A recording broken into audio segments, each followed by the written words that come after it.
Hey guys, it's Reina from Simply Actions here.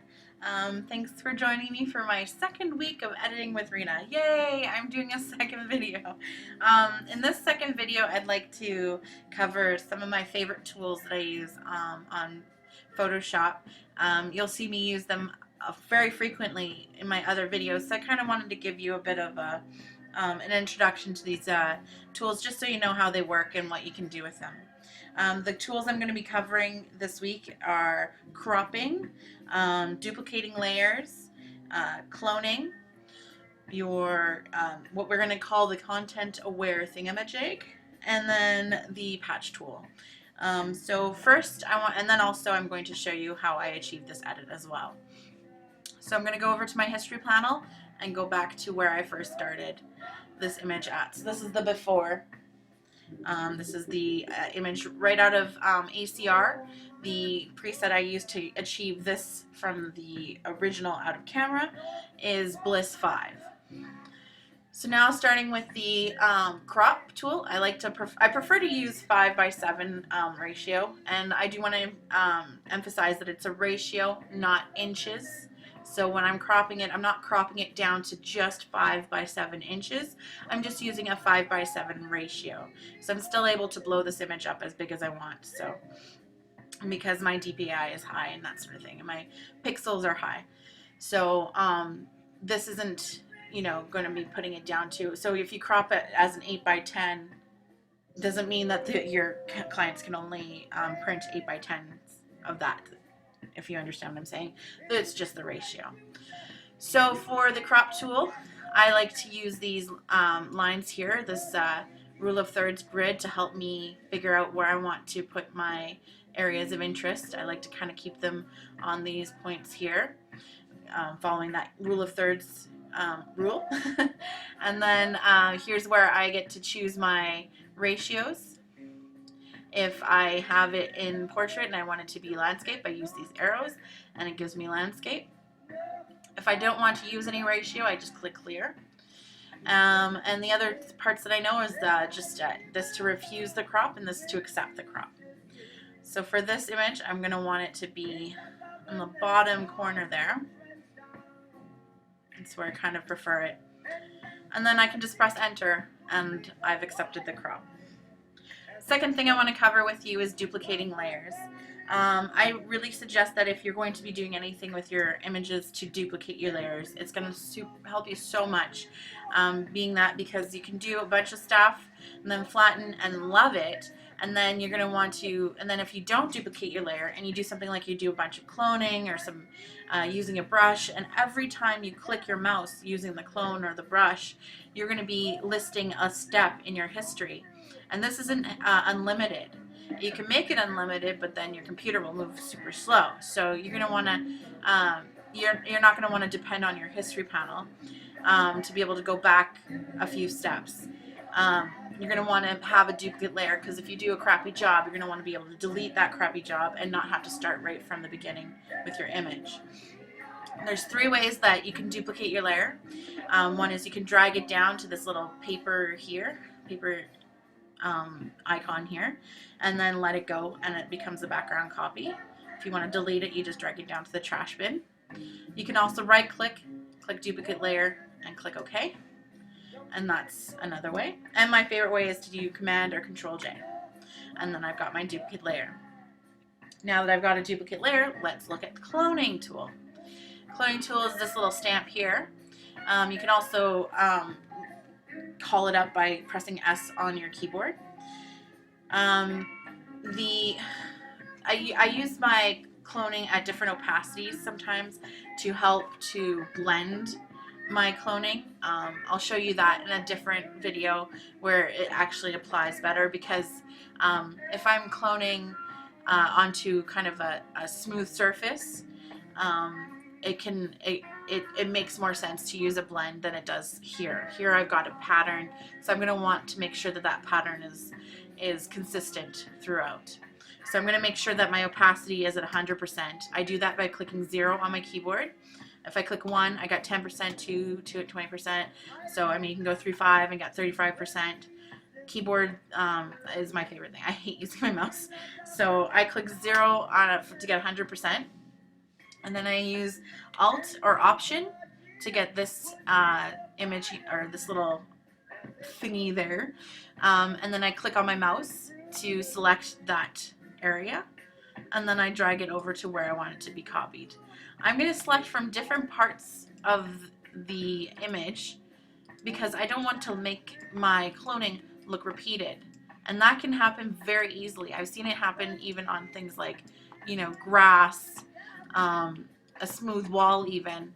You just have to be careful. So if you're, let's say you select over here and then you just go, it can look really repeated, you know, and it's just, you could see that it's been done and it doesn't look right. So you want to be careful that you don't do that.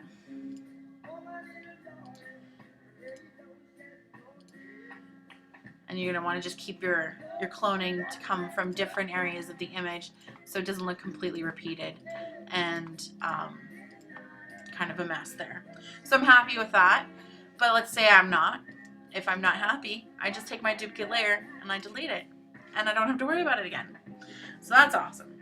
Yay, duplicate layers, yay cloning. My fourth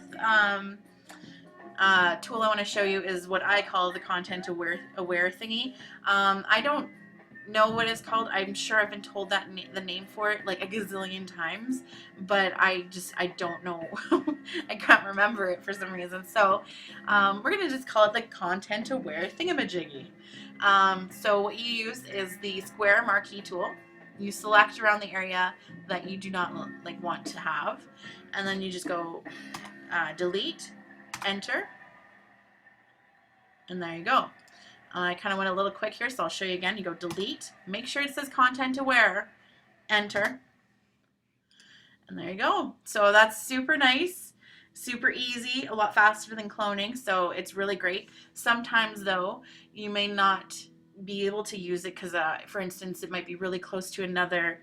Like for instance, if her head was much closer to the edge there and I needed to use it, it might duplicate her layer into that, or her head into that, you know, spot here, and so then it won't work. So then I might need to use the cloning tool for that. But this is like, as you can see, it's a time saver, and I use it all the time, especially with my newborn work.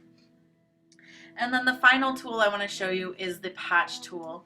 I also want to show you the spot healing brush. It's kind of a two-parter. So because it all comes from the same tool here. So here's the spot healing brush tool, and then here's the patch tool. It's all in the same little icon here. To start, let's look at the patch tool.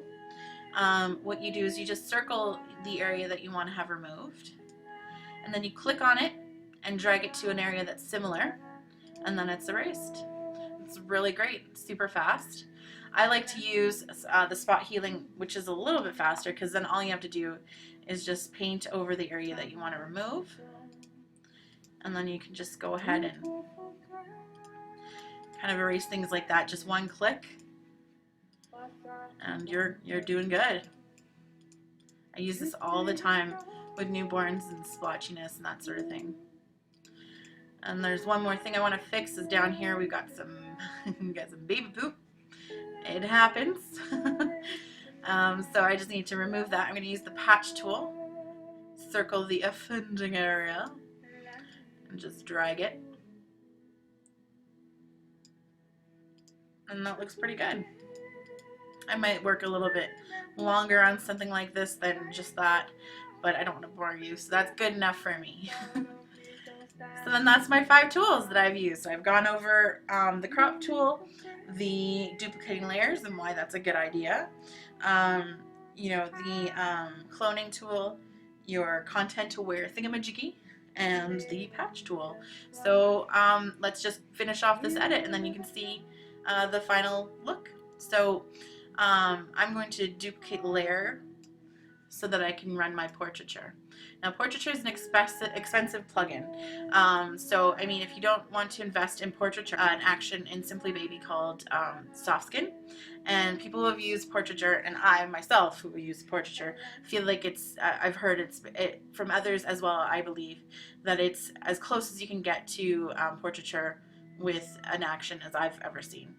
So that's an option, and much more financially nicer option than the bill that you get for getting Portraiture. So that's an option for you.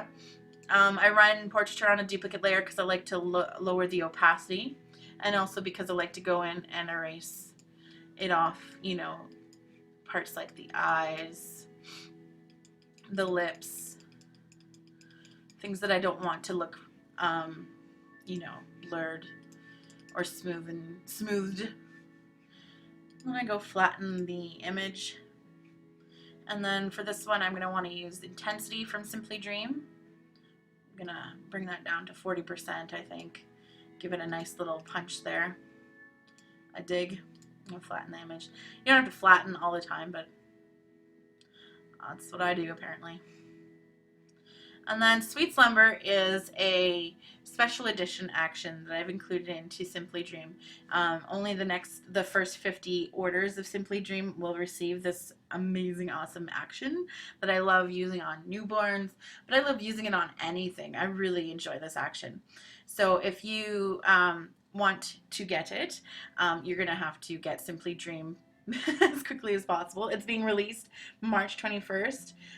Along with it will come the Clean Look and the Magic Look ACR presets. And yeah, be the first 50 orders for Simply Dream and you'll receive Sweet Slumber, which I love. Look at that, it's so pretty. I'm going to bring it down to like a 40% though, because it kind of is a bit strong on this image. But as you can see, it gives it a nice, beautiful kind of soft pink, je ne sais quoi. Alright, and then I'll just flatten that image, and that's the final image. So that's how I edited this image, and those are my 5 favorite tools. If you really like this video and you want to see more, please subscribe to our YouTube channel. You'll be seeing more videos from Liberty and I on how we edit, along with my Editing with Reina series. And if you have any questions or would like to kind of get in on the discussion with us, please join us in our Facebook VIP group. If you'd like an invite, you can email me at simplyactions@gmail.com or email Liberty at silkypresets.com. And thanks very much, guys, and I'll see you next week. Bye-bye.